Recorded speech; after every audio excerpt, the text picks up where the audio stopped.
Hare Krishna.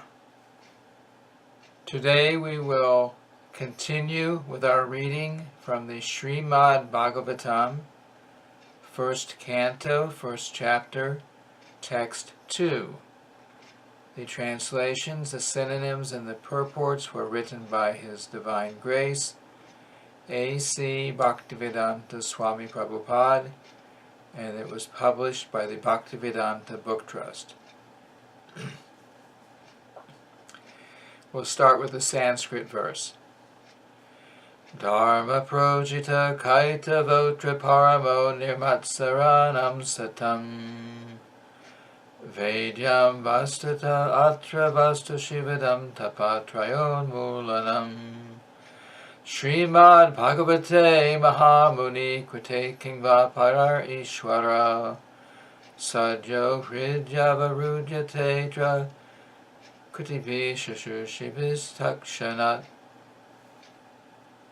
Then the word for word synonyms. Dharma, religiosity. Projita, completely rejected. Kaitava, covered by fruitive intention. Atra, herein. Parama, the highest.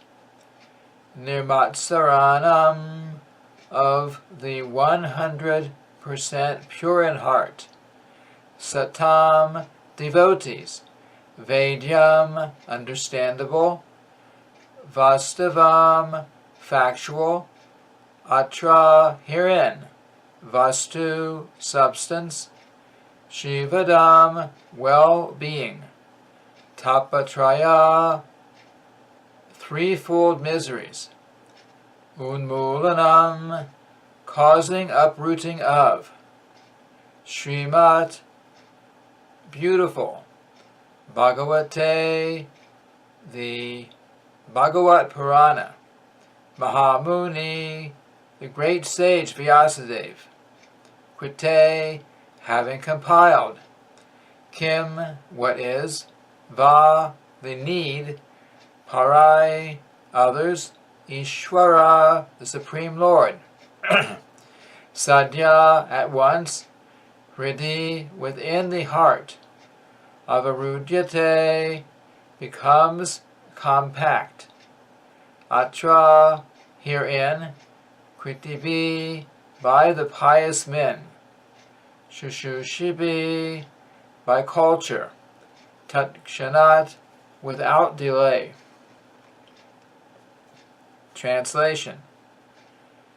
Completely rejecting all religious activities which are materially motivated, this Bhagavat Purana propounds the highest truth, which is understandable by those devotees who are fully pure in heart. The highest truth is reality distinguished from illusion for the welfare of all. Such truth uproots the threefold miseries. The beautiful Bhagavatam, compiled by the great sage Vyasadeva in his maturity, is sufficient in itself for God realization. What is the need of any other scripture? As soon as one attentively and submissively hears the message of Bhagavatam, by this culture of knowledge, the Supreme Lord is established within his heart. Purport. Religion includes 4 principal subjects, namely, pious activities, economic development, satisfaction of the senses, and finally liberation from material bondage. Irreligious life is a barbarous condition. Indeed, human life begins when religion begins. Eating, sleeping, fearing, and mating are the 4 principles of animal life. These are common both to animals and to human beings. But religion is the extra function of the human being. Without religion, human life is no better than animal life. Therefore, in human societies, there is some form of religion which aims at self-realization and which makes reference to man's eternal relationship with God. In the lower stages of human civilization, there is always competition to lord it over the material nature, or in other words, there is a continuous rivalry to satisfy the senses. Driven by such consciousness, man turns to religion. He thus performs pious activities or religious functions in order to gain something material. But if such material gains are obtainable in other ways, then so-called religion is neglected. This is the situation in modern civilization. Man is thriving economically, so at present he is not very interested in religion. Churches, mosques, and temples are now practically vacant.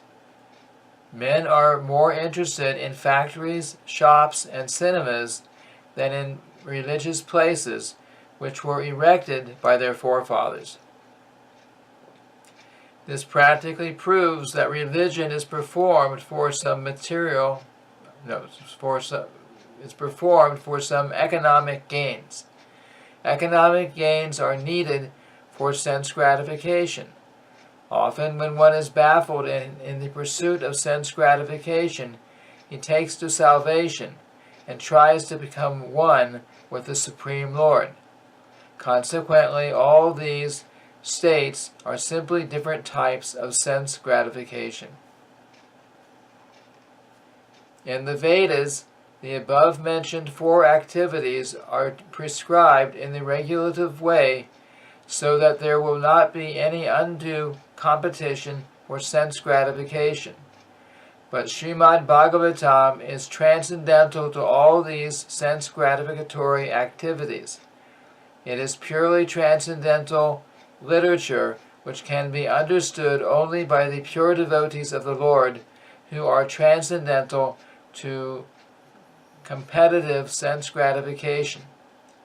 In the material world, there is keen competition between animal and animal, man and man, community and community, nation and nation. But the devotees of the Lord rise above such competitions. They do not compete with the materialist because they are on the path back to Godhead, where life is eternal and blissful. Such transcendentalists are non-envious and pure in heart. In the material world, everyone is envious of everyone else, and therefore there is competition. But the transcendental activities of the Lord are not only free from material envy, but are well-wishers to everyone. And they strive to establish a competitionless society with God in the center. The contemporary socialist conception of a competitionless society is artificial, because in the socialist state there is competition for the post of dictator. From the point of view of the Vedas, or from the point of view of common human activities, sense gratification is the basis of material life. There are 3 paths mentioned in the Vedas. One involves fruitive activities to gain promotion to better planets. Another involves worshipping different demigods for promotion to the planets of the demigods. And another involves realizing the absolute truth and his impersonal feature and becoming one with him.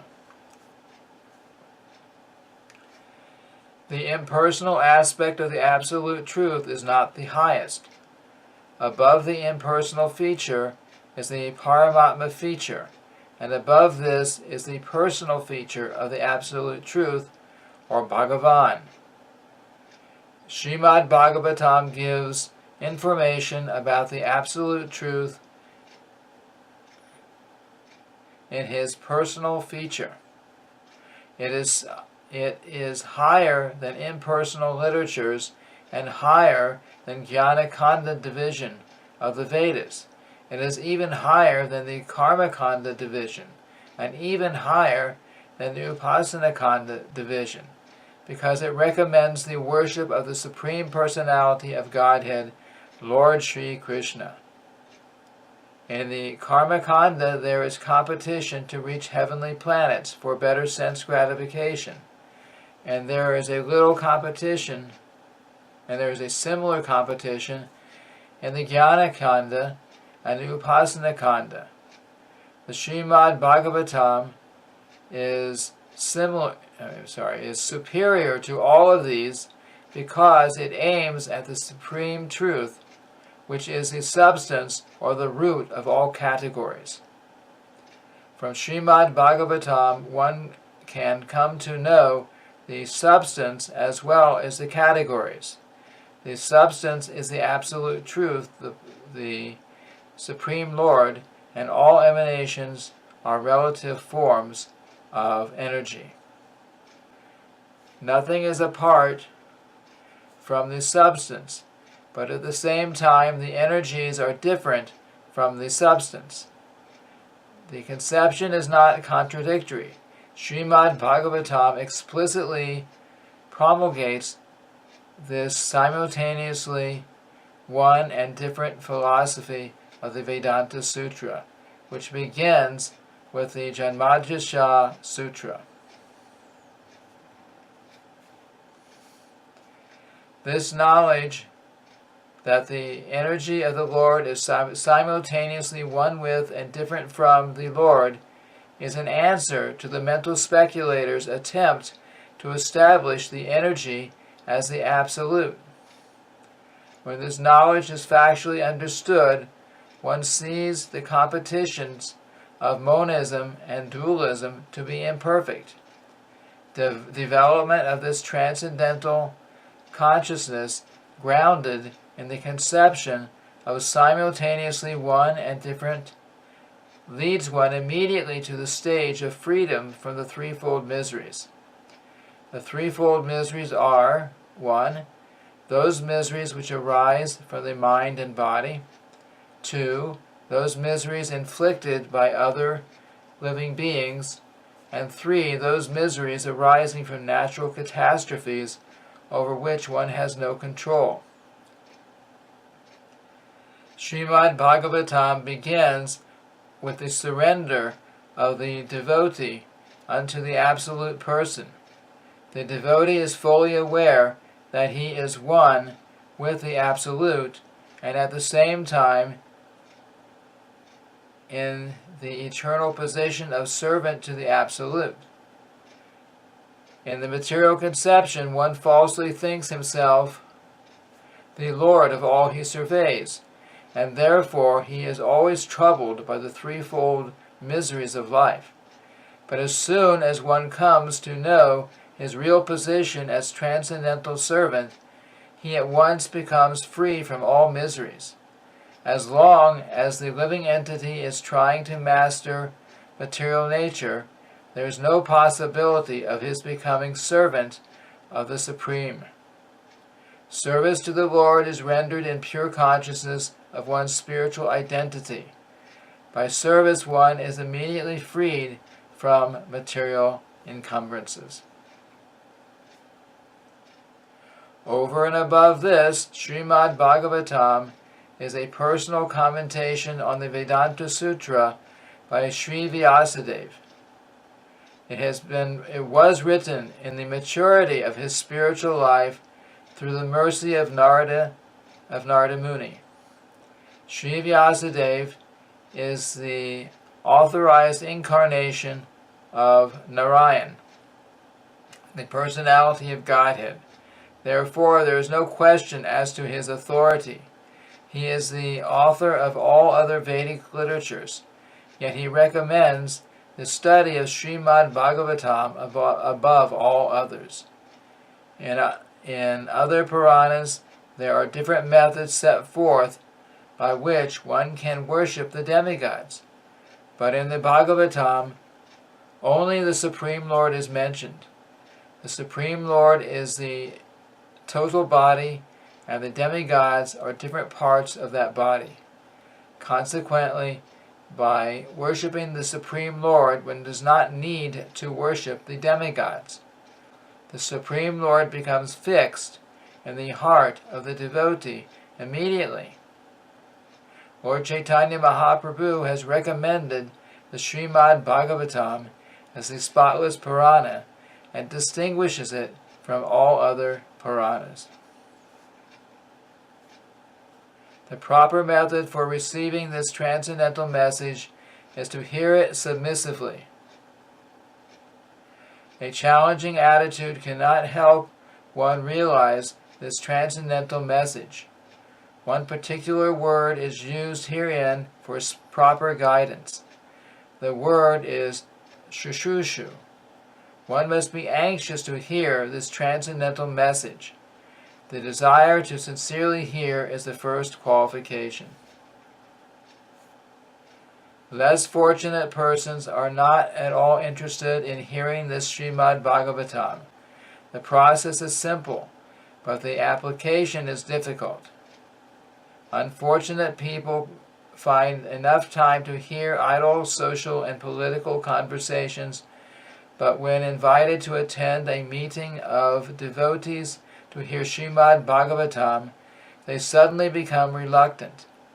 Sometimes professional readers of the Bhagavatam immediately plunge into the confidential topics of the pastimes of the Supreme Lord, which they seemingly interpret as sex literature. Srimad Bhagavatam is meant to be heard from the beginning. Those who are fit to assimilate this work are mentioned in this shloka. Quote, one becomes qualified to hear Srimad Bhagavatam after many pious deeds. End quote.